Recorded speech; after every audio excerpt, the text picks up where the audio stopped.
Selamat jalan bos, all the best, take care and semoga sihat selalu.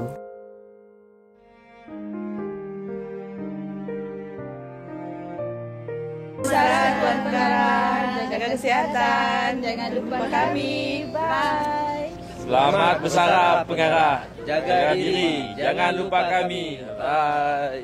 Pada kesempatan ini, izinkan saya mewakili seluruh warga Japan Sarawak untuk merakamkan setinggi-tinggi penghargaan dan ucapan terima kasih kepada Yang Berusaha Tuan Helmi Hamid, Pengarah Penerangan Malaysia Sarawak, atas segala jasa, bakti dan sumbangan yang telah diberikan sepanjang meneraju jabatan ini.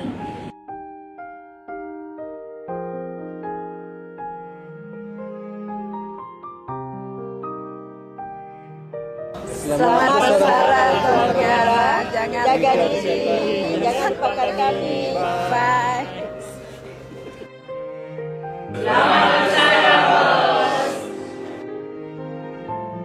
Selamat bersara Encik Helmi, semoga sentiasa sihat, gembira dan bergaya di pasca pencen. Bye.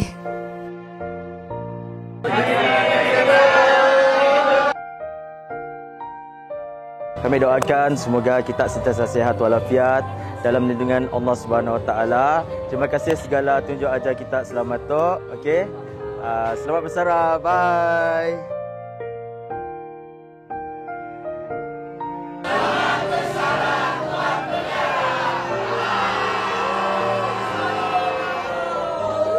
Hai, Assalamualaikum, salam sejahtera, salam Syabdani, salam selamat pagi makmur, salam sebulan jalai. Okay, hari ini merupakan hari terakhir saya sebagai Pengarah Penerangan Sarawak.